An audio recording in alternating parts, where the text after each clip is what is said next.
Thanks, Tim, and thanks, Tim, for the introduction and for coming this morning. I know a number of people have travelled, some from England, and so if you have, welcome to the mainland. You're very welcome. I'd like to thank Sinclair for his invitation and to introduce the conference, and to congratulate him and to the team for pulling this conference together. And I think the turnout is symptomatic of the success here. I was at a talk by the government chief statistician last week.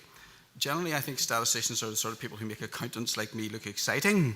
Any statisticians in the room, sorry about that. But she led off with a quote which really struck with me, which was, "Without data, we're all just somebody with an opinion." And I thought that was quite striking. And I guess without science, we're just people without evidence. And I think that's worth thinking about. I see Dr. John Gilliland in the audience, and he's done such a superb job on the land management strategy. And if he said to me once, he said to me about 100 times, it's all about the evidence of the science, Noel. And I'd like to congratulate Dr. Gilliland on his work there. So it's all about the data, it's all about the science, and it's about the application of that science. The outlook for the livestock sector is one of unprecedented change. This makes it even more important that my department and AFBI, together with industry and wider stakeholders, work collectively to address the challenges ahead and realise the new opportunities which change will create and develop a sustainable and profitable industry. We stand, as we know, on the brink of Article 50 being triggered. We're all aware the landscape will change, for trade will change as the UK exit the European Union. Not clear exactly what that will look like. Also acutely aware the demand for safe, wholesome food produced sustainably will continue to increase as global population sizes increase from around 7 billion today to a projected 8 billion by just 2030. Operating as we have done in the past years is not an option. And going forward, conferences like this are very timely, as we need to consider the long-term view of the global challenges and opportunities for our sector. There is no doubt that science will play a vital role in shaping the future of livestock farming, as I've said before, for 2030 and beyond. And a point which I'm confident will be well demonstrated by the variety of speakers today. As we look forward, it's clear that science will become increasingly important for my department. Without that, we don't have the evidence. Our agri-food sector will continue to depend on knowledge, skills, the creativity of our local scientists, which will be in evidence today when competing on a global scale. And when I say knowledge, I also mean the application of that knowledge. The need to improve production efficiency, resilience, and animal health and welfare, among other challenges, will inevitably need science-led solutions, and scientists will play important roles in education, monitoring, regulation to achieve environmental outcomes, and also in facilitation of international trade, which will become increasingly important. So I am pleased that this introductory paper gives me the opportunity to recognise the essential contribution of science. I've been asked to provide some commentary on the implications of the current political situation for my department. Anybody who was listening to Nolan will know how fluid that is if they were on the way down. We're clearly in uncertain times, and I can assure you, firstly, that the department is continuing to deliver public services and stands ready for the appointment of a new minister. And to be clear, we work under the direction and control of ministers. However, in advance of that, there are some things that we won't be able to do. We will not be able to launch any new programmes, projects or policies which would require minister or executive endorsement. And as accounting officer, I also have to be prudent and aim to avoid committing new patterns of expenditure which would go beyond what might reasonably be expected to achieve in a budget. That all sounds very government speak, but we are in a new situation. It's been well trailed in the media that the executive hasn't agreed a budget for 2017-18 and didn't agree it before the Assembly was dissolved. And in the continuing absence of a Budget Act, the Permanent Secretary of the Department of Finance will use his limited powers to release cash to departments until such times as a budget is agreed and provided for in legislation. The Department of Finance has had extensive discussions with departments about how that will operate, and we have been provided with an indication of what we might reasonably be expected to achieve and receive in 2017-18. We're planning for the delivery of services on this basis. I must emphasise that the use by the Permanent Secretary of this measure is limited. It's a limited measure designed to ensure that funds flow to departments and arm's-length bodies such as AFBI so that we can continue to provide public services. It's not a substitute for a budget, and indeed we must be very clear that prioritisation and allocation of financial resources is a matter for ministers, not civil servants. However, my firm advice to an incoming minister will be the same as that discussed and agreed with previous Minister McElveen, that while the department may be subject, and I expect it to be, to a degree of budget cuts, that the AFBI budget should be protected in 2017-18, and I wanted to say that that would be my advice to the Minister. AFBI has suffered quite significantly in budget cuts in recent years, and it's a testament to the management and leadership that they have continued to deliver services during that period. Brexit. Moving on to the policy context. Brexit is an overriding factor. Session 4 of today's conference, John Davis will be presenting an important paper on the implications of Brexit for the UK agri-food sector. And Dr. Davis's work is very, very important for us, for the department, as we discuss implications with stakeholders and the other devolved administrations, and indeed Whitehall. It's appropriate that I therefore provide some context for that session. As we all know, the European Union Bill will enable the Prime Minister to notify, under Article 50 of the Treaty of the European Union, the UK's intention to withdraw. That will happen tomorrow. That will start the 2-year process of negotiations.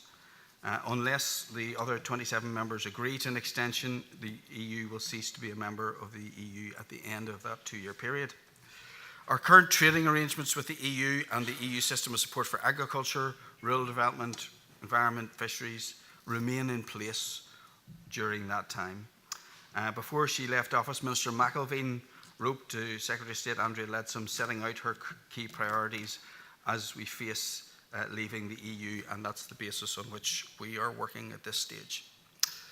In the absence of an executive, I want to assure you that our work on Brexit is a major departmental priority, and we are connected into the other devolved administrations and indeed to Whitehall. We continue to engage also with the Republic of Ireland government and with industry stakeholders.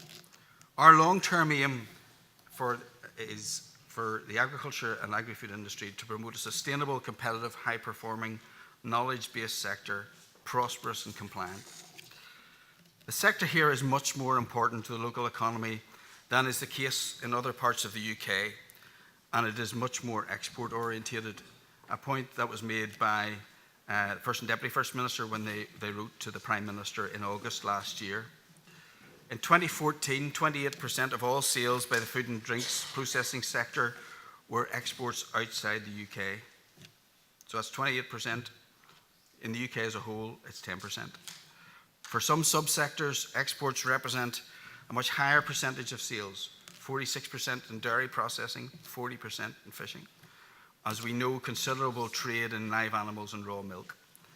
The sector operates as an integral part of local, national and international food chain, provides high-quality produce with world-leading traceability and provenance, which is internationally recognised. Currently, arrangements on trade have allowed the Northern Ireland food processing sector to grow considerably over the last 2 decades, and increased export sales have been a very important element of this. Since 2005, the value of Northern Ireland agri-food sales have risen by 81%, whole export sales to the EU and third countries by 114% and 50% respectively. Sales to GB alone have risen by 96% over that 12-year period.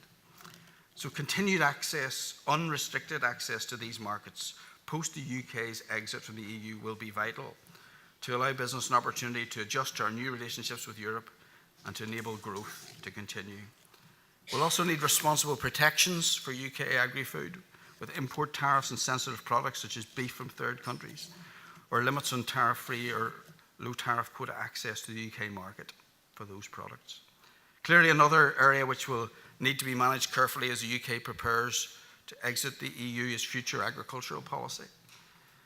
Agriculture in Northern Ireland currently receives direct support and rural development funding of around €360 million per annum. Around 9% of the CAP receipts in the UK come to Northern Ireland, yet we make up only 3% of the population. But that distribution reflects the nature and scale of our agriculture industry relative to the rest of the UK. It's much too early to be outlining details of future policy as a support framework that will apply to the agricultural industry following the UK's withdrawal from the EU. It will be subject to negotiation and agreement within the UK and between the UK and the EU. And the Treasury's commitment to maintain current levels of CAP support to 2020 does give us time to develop a future policy better suited to local needs to provide for and secure long-term sustainability. It's vital, however, that devolution is fully respected as we seek to develop frameworks and policy options for the future and retain the flexibility to fine-tune policy interventions to meet regional Northern Ireland needs. Where UK frameworks are agreed as being necessary, these should be developed and agreed collectively and not imposed. In an Outlook conference such as today, it is also important to take stock of recent developments in the sector. The work of the Agri-Food Strategy Board, a strategic action plan going for growth has been in place to help build resilience, accelerate the sustainable growth of the sector, and good progress has been made on implementation of the actions from the department. These include the delivery of the Farm Business Improvement Scheme, which has seen over 3,000 farmers involved in business development groups, family farm key skills training, and the opening of the £40 million initial phase of the capital scheme, which I'm pleased to say is, well, pleased in that it's oversubscribed, not pleased in that I have to find the money, but very pleased that it is oversubscribed. That's a really good sign. And the development of proposals in response to sustainable agricultural land management strategy, setting out a framework for productive and sustainable agriculture while improving the environment, as I said before, based on scientific evidence. The launch of the new environmental farming scheme, targeted to deliver environmental benefits and value for money. Work by the department, which is facilitating access to over 100 new markets, including Singapore, Canada, Thailand for beef, and India for pork. The achievement of officially brucellosis-free status for Northern Ireland and the establishment of the independent TB Strategic Partnership Group, which has developed its proposals for a strategy for the eradication of bovine TB. The commencement of the compulsory phase of the Northern Ireland BVD eradication programme. So a lot has been achieved, and we're continuing to work with the Department of Economy, with industry, and taking forward the Going for Growth actions, including the development of a strategic agri-food marketing organisation and a livestock genetics data hub for Northern Ireland. The Department for Economy's proposals for a new ambitious industrial strategy, Economy 2020, are directed by an ambitious long-term vision to transfer Northern Ireland into a globally competitive economy working for everyone. The proposals are based on an economy where we build industries on the back of where we are genuinely world-class in research. Agri-Food, Northern Ireland's largest employer, is identified as one of the 6 key sectors of the economy across both manufacturing services where we have world-class capability. Consequently, it's appropriate that the roles of AFBI, the local universities, are highlighted in that strategy, along with the knowledge transfer function of CAFRE. The DERA-directed AFBI research and development programme represents an important mechanism for the department to commission work to meet its evidence needs to underpin policy development and to support innovation for the industry. Currently, we're funding portfolios of research projects to achieve 4 strategic goals of our evidence and innovation strategy.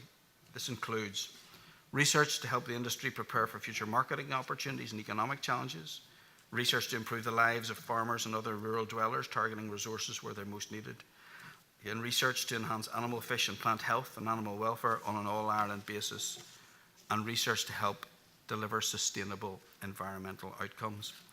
Overall, we're funding approximately 10 million of research per year with the programme. And examples of the outputs from this programme will feature in AFBI papers presented today, dealing with livestock disease diagnostics, precision agriculture, sustainable intensification and agricultural policy. These papers will give strong examples of the role of research in providing robust information on which government and industry can make the best strategic decisions and develop innovations for a sustainable future.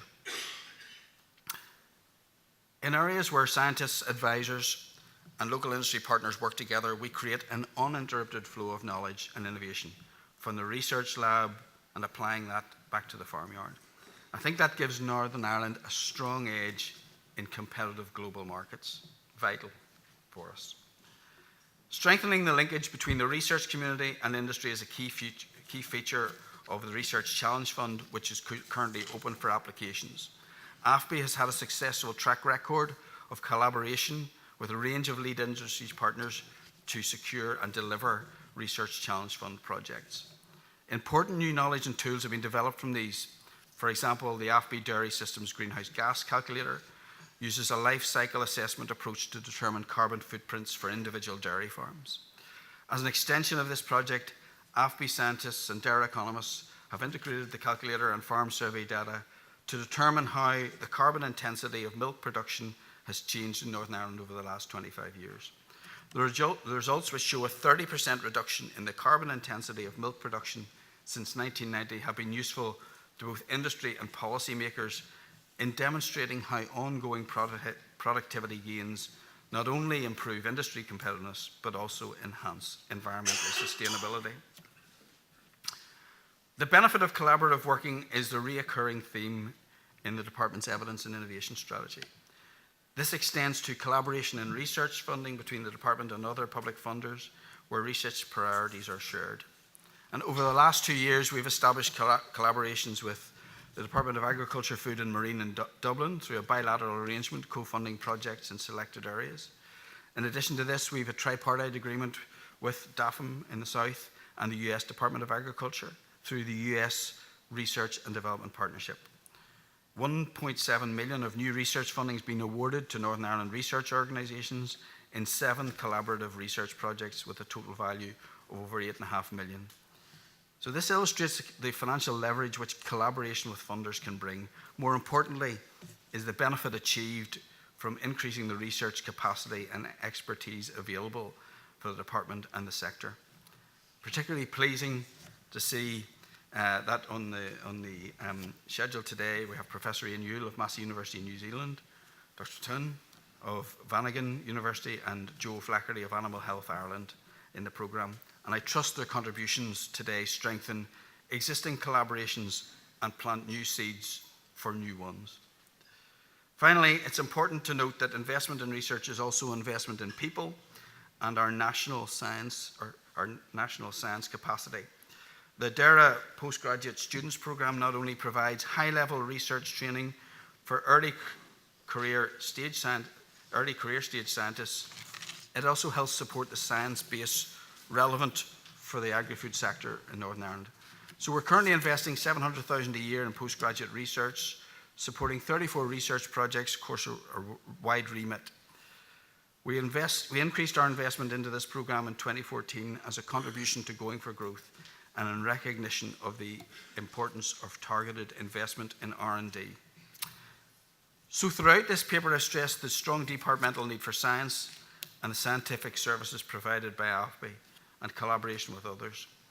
AFBI science is key to strengthening the evidence base of our policy development and to meet the department's broad range of statutory-driven analytical testing work requirements, as well as our emergency response needs, which are vital.